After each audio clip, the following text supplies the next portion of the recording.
Welcome. You may be seated.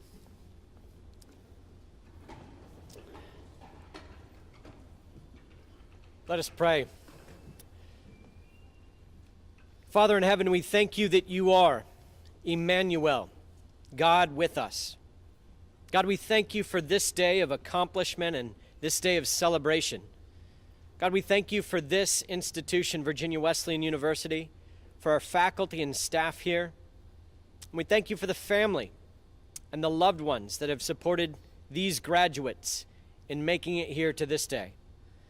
And of course, we thank you for the successes of these graduates that have led them to this day.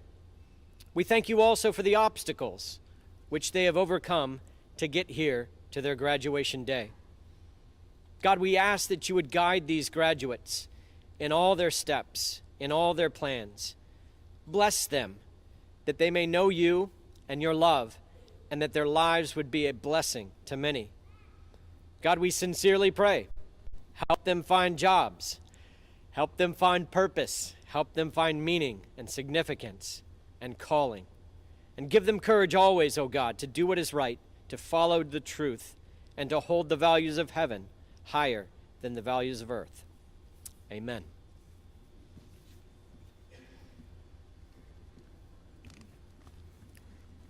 Good afternoon.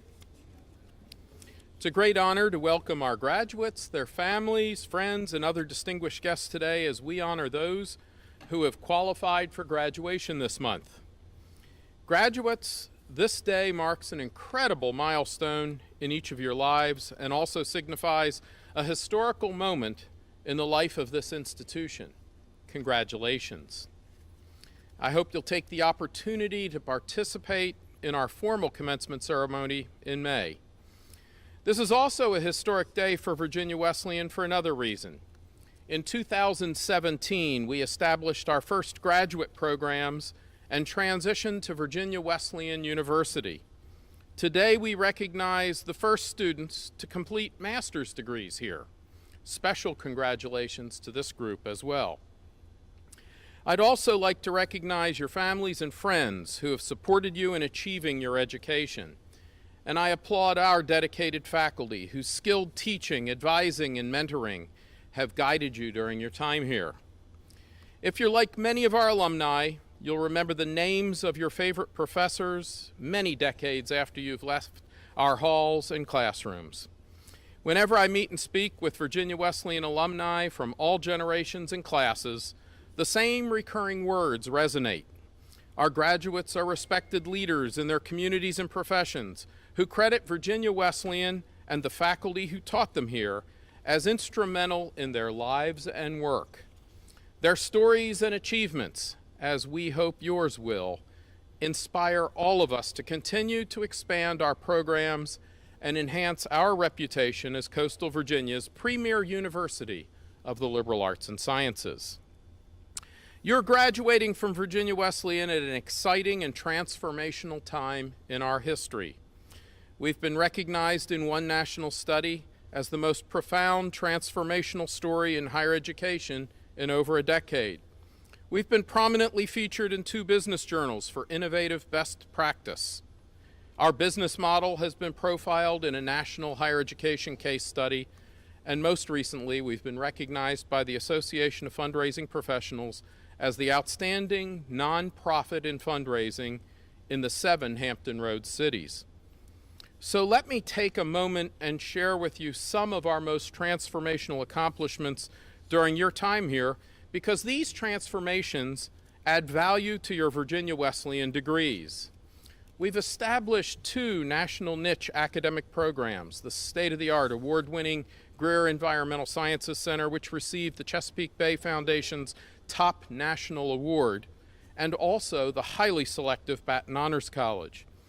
We've completed more than $60 million worth of construction and improvements and look forward to the opening in March of the beautiful new Susan S. Goode Fine and Performing Arts Center. We've opened new centers on campus to provide enhanced opportunities for undergraduate research, internships, study away, and civic engagement. These programs connect with our mission, and we encourage you to become involved actively in your communities, lending your time and talents to the issues and charitable causes that enrich our lives and understanding. We made significant improvements and experienced much success in athletics, from new athletic facilities and programs, to a number of conference championships, to an individual national championship in golf, to back-to-back NCAA championships in softball. All of this speaks to quality, and it has not gone unrecognized. From the Princeton Review to U.S. News and World Report to Colleges of Distinction to the Association of Fundraising Professionals to the Chesapeake Bay Foundation, Virginia Wesleyan has been continually recognized as one of the nation's best for educational quality, environmental responsibility, and campus diversity. On Friday, we held our first Christmas tree lighting service at the newly renovated and restored Beacon on the University Commons. Just as the former bell tower became a central campus symbol for earlier classes, we believe the new Beacon, 121 feet in height and a visible feast of beautiful lights, will symbolize our institutional motto of "Wisdom lights the way." May the Beacon and its cross guide our campus community for generations to come. These and many other initiatives will continue to build on the distinctive educational experience that you've received here and will enrich the value of your own degrees for years to come. Wherever your paths lead, remember that after today you will no longer be Virginia Wesleyan students, but for the rest of your lives you'll be Wesleyan alumni, joining the distinguished men and women whose experiences at Virginia Wesleyan continue to inform careers and contributions to society. We encourage you to return to campus early and often and to keep us informed of your life developments. We always promise you a warm Virginia Wesleyan welcome when you come home to us. As graduates, you are Virginia Wesleyan. We expect a great deal from you in the future and look forward to learning about your many accomplishments and the great ways you'll make a positive impact on the world. I wish you all a happy holiday season, good luck, congratulations, and Godspeed as you savor this milestone. It truly is a great day to be a Marlin. Congratulations.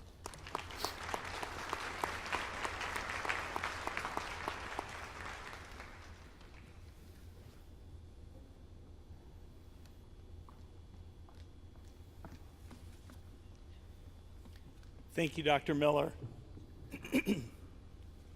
Good afternoon. I'm delighted to introduce today's speaker, Dr. Taryn Myers. Dr. Myers is a Batten Associate Professor of Psychology and Chair of the Psychology Department. Dr. Myers received her Bachelor of Arts in Psychology with an interdisciplinary minor in Women's and Gender Studies from Kenyon College. She earned her Master of Arts and PhD in Clinical Psychology from Kent State University, where she served as a teaching fellow and assistant director of the Psychological Clinic. Dr. Myers completed her clinical residency at the Medical College of Georgia and the Charlie Norwood Veterans Affairs Medical Center prior to moving to coastal Virginia in 2010. She chose to come to Virginia Wesleyan because of her passion for teaching and the liberal arts. Dr. Myers' research interests include risk and protective factors for body dissatisfaction and disordered eating. She has published 12 peer-reviewed articles on her research, and she enjoys integrating stories from her research and her clinical work into her teaching to make the material come alive for her students.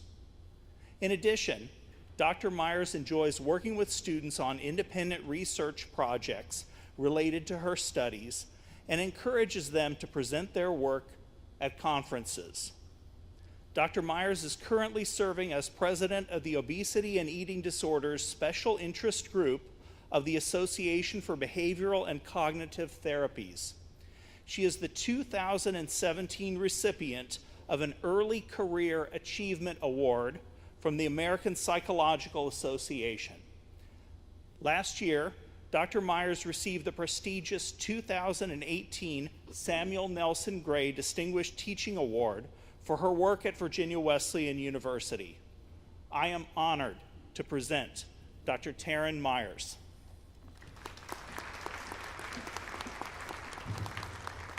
Thank you, Dr. Schaus.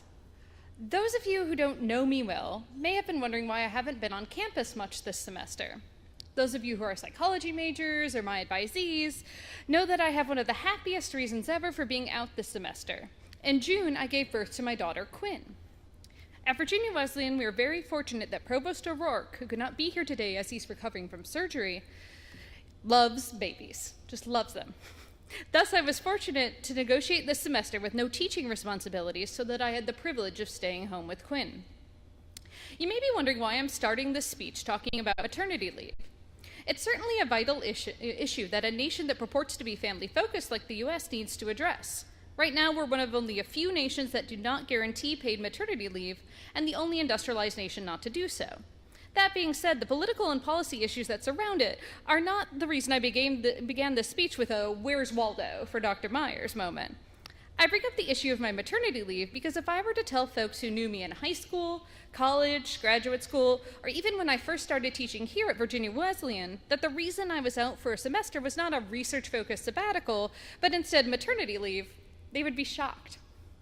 The reason for their surprise is that for many years, I said I wasn't sure if I ever wanted to have children, and at times I said I was adamantly against ever procreating.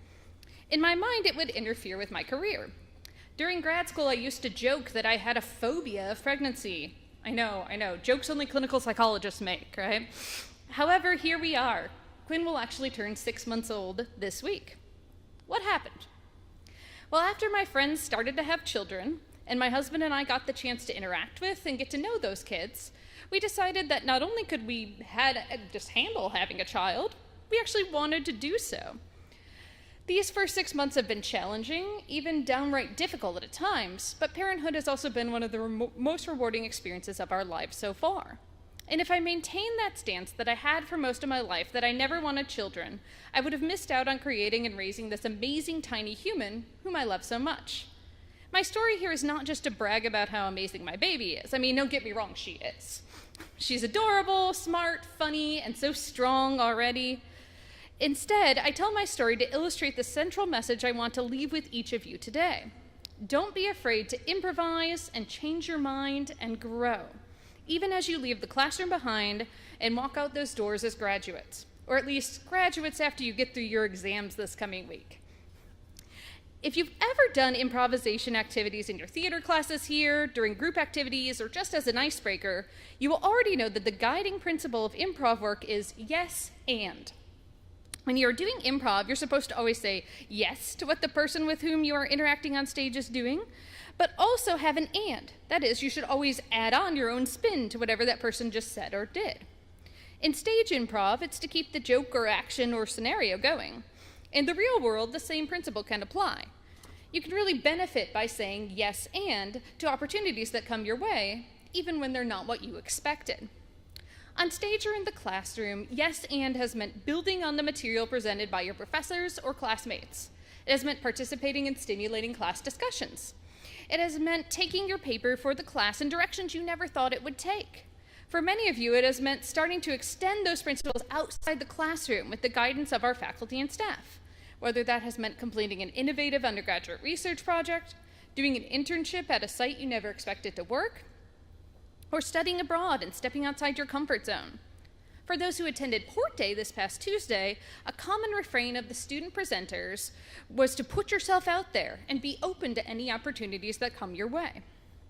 Your education and your experiential learning opportunities, supported in large part by our Lighthouse Office and Initiative, have cultivated skills within you that will easily allow you to roll with the yes ands that come your way as you walk out those doors and into the quote-unquote real world.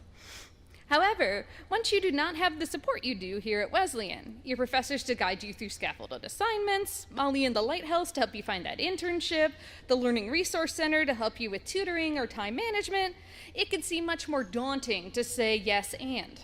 However, you can and should do so. Let me give you a few non-baby related examples as to how yes and has benefited me throughout my life. It may shock those of you who've had me in class to learn that in high school, I was an introvert. I rarely spoke up in class, and I was painfully shy when not with my close-knit group of friends. My parents, concerned about my quietness, encouraged me to participate in forensics, not the CSI type activities, but instead a competitive drama/public speaking club. I said yes to this opportunity and not only gained confidence and invaluable public speaking skills, but also some of the closest friendships of my life. In fact, one of my fellow forensics team's members was the maid of honor at my wedding. I also said and during this experience. The first 2 years, I did acting-based categories. I had fun, but I didn't really score particularly well in competitions. My junior year, my coaches asked me to try the public speaking-based categories.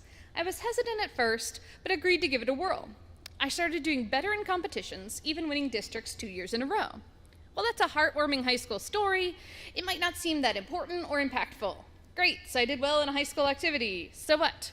Well, actually, those skills I learned during those events my junior and senior years are the ones I still use daily in my teaching career. How to craft a speech, even like this one, how to present it professionally, how to marry words and gestures. I find myself using the same hand motions that my coach taught me when giving my persuasive speech my senior year of high school in the classroom here at Virginia Wesleyan to emphasize my points. Fast forward to graduate school. I was in a combined master's PhD program for clinical psychology, and my focus was on research and clinical work related to body image and eating disorders, as Dr. Schaus just explained. I had done my undergraduate research in this area. My advisor's focus was in this area. Eating disorders were what I was there to study and treat, so I was going to keep my eyes on the prize and focus on that. Then the opportunity arose as a second-year student to take a class in neuropsychological assessment. Now, when I was an undergrad, I had no idea what assessment was. I didn't have the opportunity like we have here at Virginia Wesleyan to take a course in assessment. So imagine my surprise when 3 of my classes my first year of graduate school focused on it. For those who are as clueless as I was, in clinical psychology, assessment is interviewing and testing to determine what issues a person has and what can be done to help that person. It's everything from your initial information gathering session with a client to lengthy multiple choice questionnaires to the ink blots so often portrayed on TV and in movies. I enjoyed my assessment classes and my initial experiences performing assessments in our training clinic. To me, assessment is like detective work. You gather clues and put together a full story to figure out the mystery of what's causing problems for the individual coming to you for help. So even though I never pondered doing neuropsychological assessment, and to be honest, I didn't really know what it was at the time, I signed up for the class. I said yes and to this opportunity, and that one decision had ripple effects. After taking the class, I engaged in neuropsychological assessment practicum, giving intelligence tests, memory instruments, and more to students who came to us about questions about whether they had ADHD, learning disabilities, or other cognitive problems. Again, I never thought I would do that, and if you asked me at the start of my grad school career whether I would bother, I would have been worried it would detract from my focus on eating disorders. However, I was able to easily participate in the eating disorders practicum at the same time as the neuropsych assessment one. When I went to my residency, I used the skills that I learned in that assessment course and practicum to test new populations, such as those with spinal cord injuries, multiple sclerosis, and traumatic brain injuries. And when I came to Virginia Wesleyan, I got the opportunity to create my own clinical neuropsychology class, which is one of my favorites to teach and also fairly popular among our students. Saying yes and can open doors in a lot of surprising ways.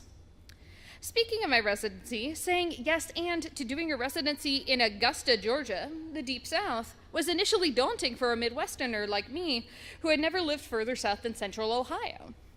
However, doing that residency meant I got to say yes and to many very clinical opportunities I never thought I'd have, including working with blind rehabilitation patients, those who were survivors of military sexual trauma, and those who had just been diagnosed with breast cancer.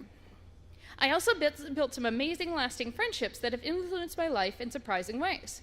For example, one of my fellow residents emailed one of her friends from graduate school and I when we both moved to this area, noting that we did similar research. And that connection and I now have several publications together. And to be honest, I never would have even looked at, much less applied to or accepted, a job in this area if I hadn't experienced what I jokingly called my study abroad year further south. Speaking about my residency year reminds me of a very important caveat to the yes and philosophy that can perhaps be best illustrated, strangely, by my experience playing a card game called Unstable Unicorns during my monthly game nights with friends. In this game, there are multiple cards that can immediately negate the action of another player. And since the game is unicorn themed, these cards say nay on them, a play on words of both the sound horses make and the antiquated way of saying no. So my caveat to the wonders of yes and is this: you also have to learn when to say nay. Important, you should learn when to say no when the question or scenario or supposed opportunity with which you are presented could be harmful to you in some way. During my residency, there were some times I had to make the call to say nay when asked to do things that I believe were not beneficial for my clients or my own training. As a student counting on my supervisors to write my letters of recommendation, that was daunting. However, it was not only necessary to do so, but saying no was also an important skill to learn. Another example I could give you about when to say nay comes from my research. In our culture, we're taught to compare ourselves to those around us, the friends with whom we say we're collaborating, but sometimes admittedly with whom we are competing. The real-life Doogie Howsers, and I realize using this reference marks my age in a room where many of you likely know Neil Patrick Harris from How I Met Your Mother or Harold and Kumar Go to White Castle. But these Doogie Howsers have advanced so quickly through the educational system that they have my job as teenagers. The unrealistic images photoshopped on every banner ad, magazine page, and bus. These acts of comparing ourselves to the world around us were described by social psychologist Leon Festinger in his 1954 seminal article, A Theory of Social Comparison Processes. Festinger saw social comparison as potentially helpful. He thought if we compared ourselves to those who were better than we are, more attractive, better at sports, higher GPA, what have you, what he called upward social comparisons, those comparisons would serve a motivational purpose and inspire us to better ourselves. Festinger believed that downward social comparison, comparing ourselves to those less fortunate than us, would also be reassuring in some way. Festinger also believed that if engaging in an upward social comparison was harmful in any way, if we felt bad or bad things happened when we tried to emulate someone too far out of reach, we would just stop making these comparisons. Interestingly, modern research shows that we do continue to make these comparisons, especially when related to our appearance, even when they are harmful to us.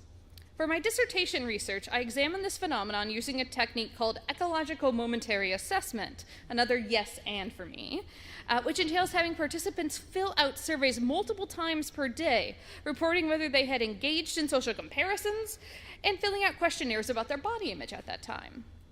Making appearance-focused upward social comparisons is connected to increased body image in the moment. Social comparisons are not always healthy, and I have the data to show that.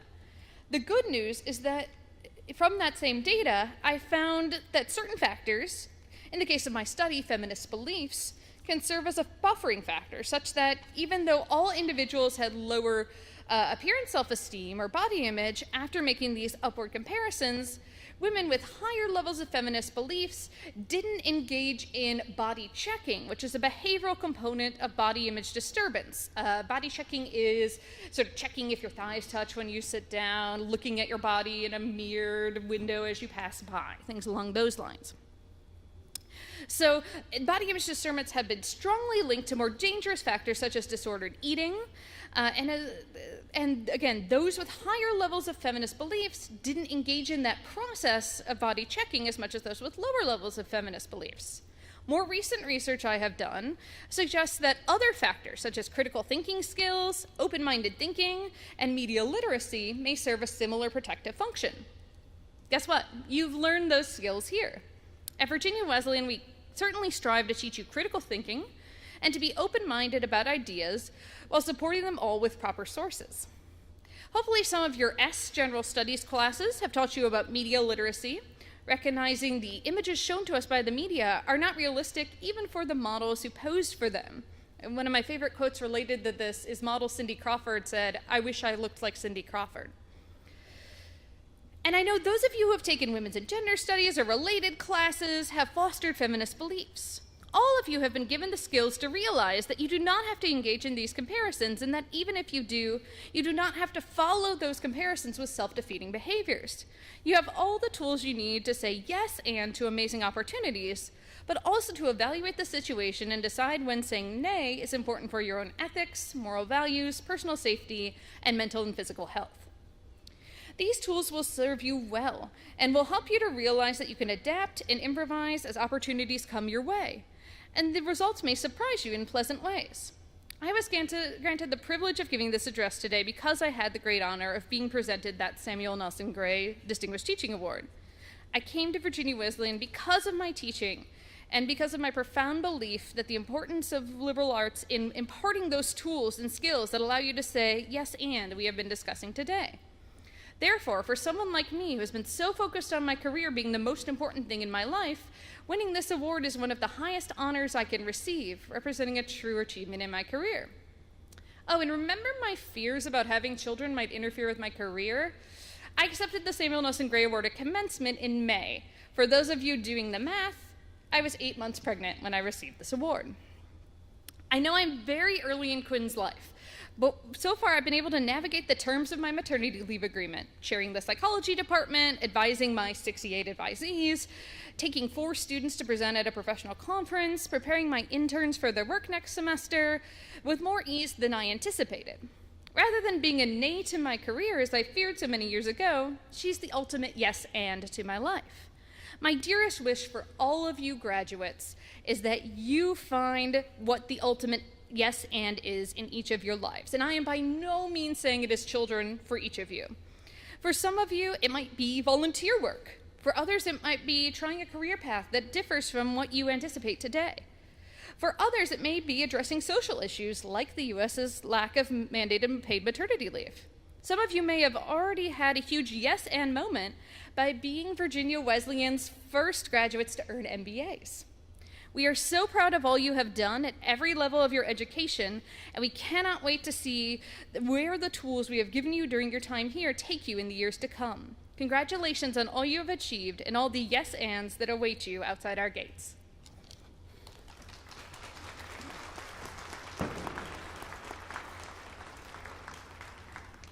Thank you, Dr. Myers, for your inspirational words. In this section of the program, we recognize the graduates. The candidates for graduates will line up and head around to come in from my right.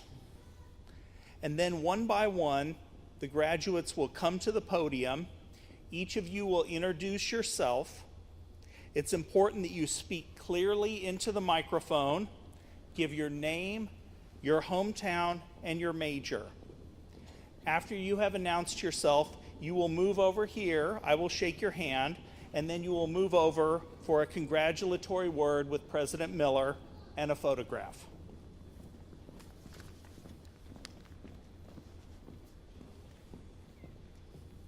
First up, we have our institution's first candidates for the degree of Master of Business Administration.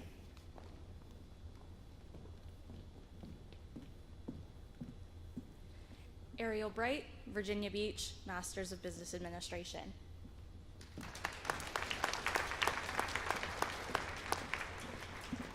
Kristen Rempis, Norfolk, Virginia, Masters of Business Administration.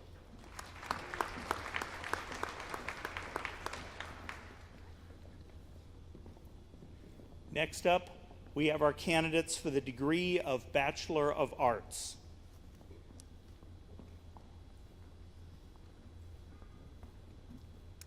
Hi, Amber Arterburn, Strawberry Point, Iowa, elementary education.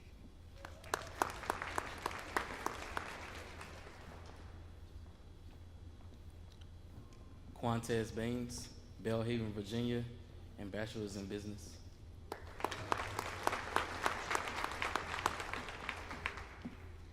Alexandra Cahoon, Chesapeake, Virginia, Bachelor's in Business.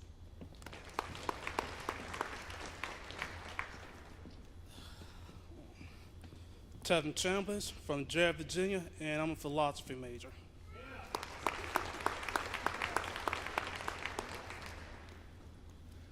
Luke Chason, Hudson, Massachusetts, Bachelor of Communication.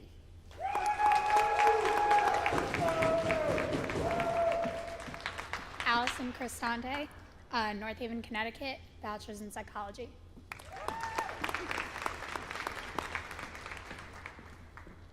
Gabrielle Gross, Baltimore, Maryland, Bachelor of Business.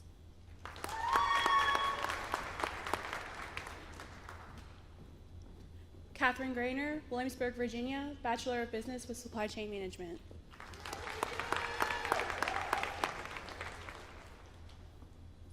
Nicholas Halda, Virginia Beach, Virginia, Bachelor's in Business.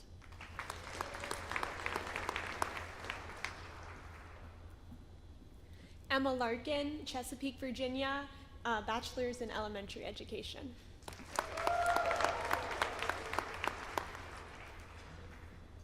Jordan Latfis, Virginia Beach, Virginia, Bachelor's in Psychology.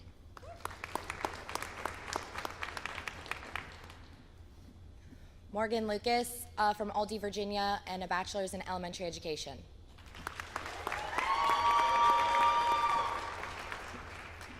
Jessica Morgan from Virginia Beach, Virginia, Bachelor's in Criminal Justice.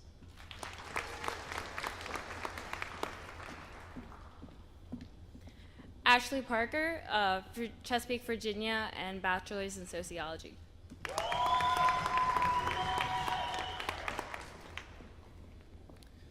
Parker John Pierman, Virginia Beach, Bachelor's in Criminal Justice.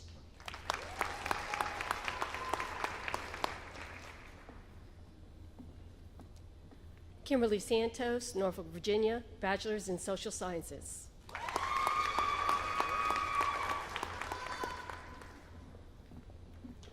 Abigail Shope, Beaver Falls, Pennsylvania, and a Bachelor's in Recreation and Leisure Management.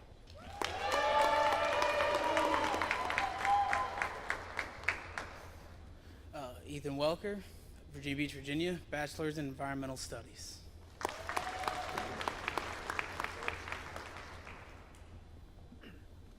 David Welling, Norfolk, Bachelor's in Business.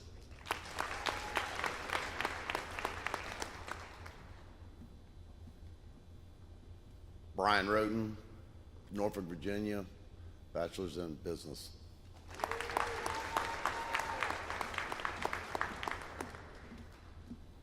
Christiana Yee, Centerville, Virginia, Bachelor's in Criminal Justice and History.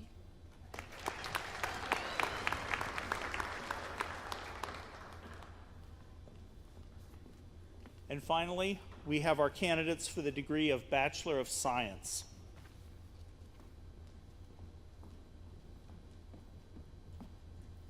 Hi, Natalie Kendall, Williamsburg, Virginia, in biology.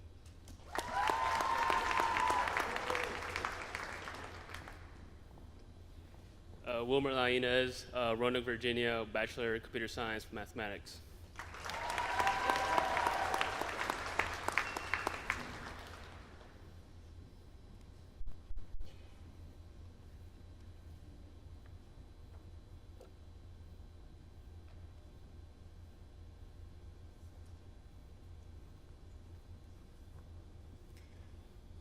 And now it is my pleasure to introduce Jennifer Smith Boyd, a representative from our Alumni Council. Jennifer Smith Boyd received a degree in psychology from Virginia Wesleyan in 1994. She is a native of coastal Virginia and a proud mother of 3 sons. 2 of her sons have attended Virginia Wesleyan, one of whom began this fall. Jennifer has a successful and rewarding career as a real estate professional. A member of the Virginia Wesleyan University Alumni Council, she is the current chair of the Alumni Engagement Committee. Jennifer? Thank you, Dr. Schaus. Good afternoon. On behalf of the Virginia Wesleyan Alumni Council and of the nearly 10,000 alumni of this university, I extend warm congratulations to you and your families on this special day. There are many distinguished alumni of Virginia Wesleyan University in many professions and in many locations throughout the world. Our hope for you is that you will pursue your lives and careers in a spirit of service, leadership, achievements, and contributions of many kinds. Sharing a unique bond with all Virginia Wesleyan students, past, present, and future, we alumni welcome you as new graduates and stand with you as you celebrate this milestone event. Our experiences with Virginia Wesleyan will forever connect us to you and together to our alma mater. We invite you to give back with your time, talents, and financial contributions to the university that has given all of us so much. and which will continue to be a valued presence in your lives as it has been for my fellow alumni and me. Again, our very best congratulations go to you, along with our hopes that you enjoy the next part of your journey. Welcome to the ranks of Marlin alumni.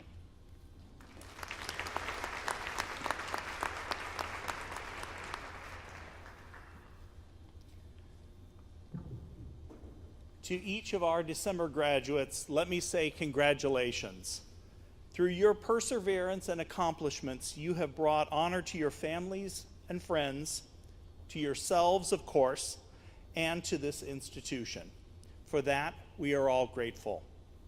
Let me remind everyone here that at the conclusion of this ceremony, there will be a reception upstairs in this building in the Pierce Hospitality Suite. So I hope that you will stick around for that. Let me express a special thank you to April Chrisman, Executive Assistant to the Provost, who oversaw the arrangement for today's ceremony. Thank you to Christine Hall, who lent her talents to today's program.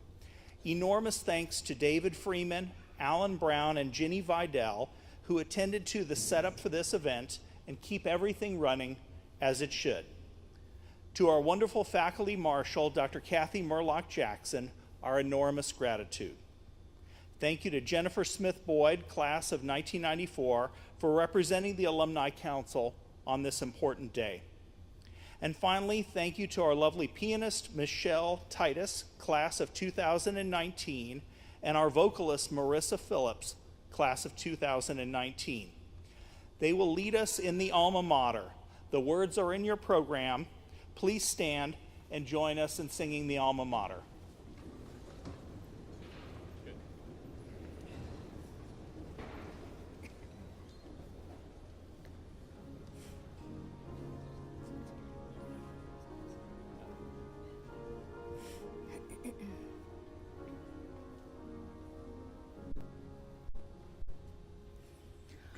On Lake Taylor by the bay, seagulls soar where marlins play.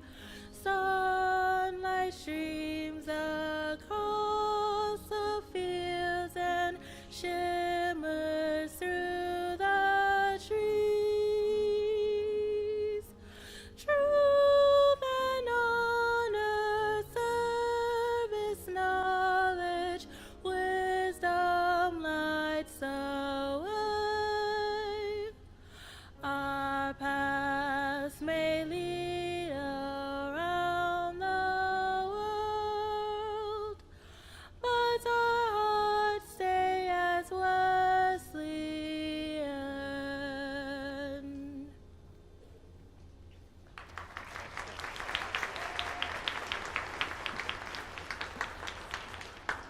I think it's appropriate at this time for the parents, family, friends to applaud the graduates. 2018, December.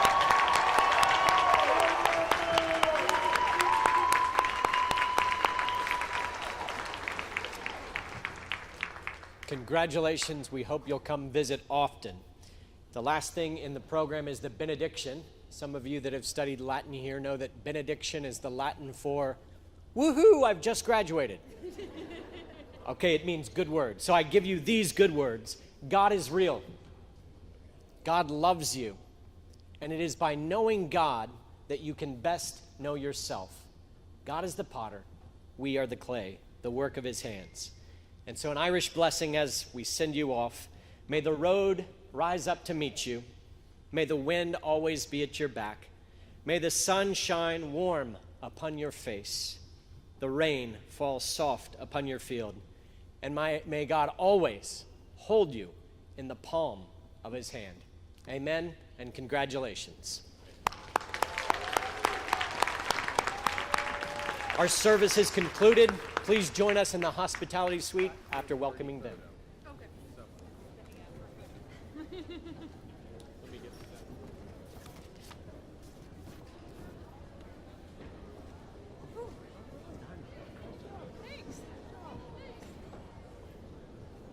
That microphone, I was going to jump up and try to do something, but I could tell as soon as you started speaking. I'm like, that's not on.